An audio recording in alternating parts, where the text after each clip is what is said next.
வணக்கம்.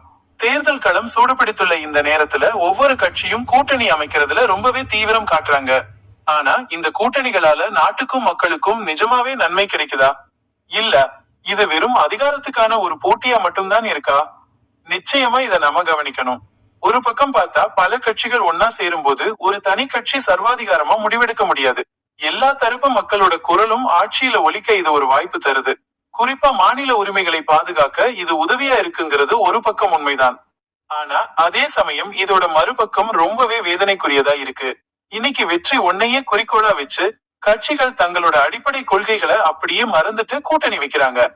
நேத்து வரைக்கும் யாரை எதிர்த்தாங்களோ அவங்க கூடவே இன்னைக்கு கை கோர்க்கிறது வாக்களிச்ச மக்களுக்கு செய்யற துரோகம் இல்லையா? இதனால என்ன ஆகுதுன்னா, மக்களுக்காக உண்மையா உழைக்கணும்னு துடிக்கிற நேர்மையான நபர்களுக்கு போட்டியிட வாய்ப்பே கிடைக்கிறது இல்ல. தொகுதி பங்கீடுங்கிற பேர்ல அவங்க ஓரங்கட்டப்படுறாங்க. பணபலம் இருக்கிறவங்களுக்கே முன்னுரிமை தர்றதுனால நேர்மையான அரசியலே இங்க அழிஞ்சு போயிடுது. கடைசியா இதனால பாதிக்கப்படுறது யாருன்னு பார்த்தா நம்ம நாட்டு ஏழை எளிய மக்கள் தான். கட்சிகள் தங்களுக்குள்ள பதவிகளை பிரிச்சுக்கிறதுலயும் ஒருத்தர் காப்பாத்திக்கிறதுலயும் தான் கவனமா இருக்காங்க. இதனால சாமானிய மக்களோட கல்வி, மருத்துவம், வளர்ச்சி பணிகள்லாம் அப்படியே நின்னு போயிடுது. மொத்தத்துல சொல்லணும்னா இந்த தேர்தல் கூட்டணிங்கிறது நம்ம நாட்டோட வளர்ச்சிக்கு ஒரு பெரிய முட்டுக்கட்டையா தான் இருக்கு. மிகச்சரியா சொன்னீங்க. ஜனநாயகம் நிஜமாவே வாழணும்னா இந்த சந்தர்ப்பவாத தேர்தல் கூட்டணிகளே இல்லாம இருக்கணும்னு தோணுது. இதுக்கு ஏதாவது வழி இருக்கா? இந்த நிலைமை மாறவே மாறாதா?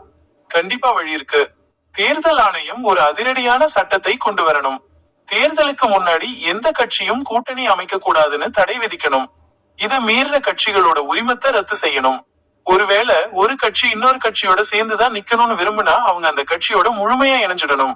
அப்படி இருந்தா மட்டும்தான் கொள்கை பிடிப்புள்ள அரசியல் இங்க நடக்கும்.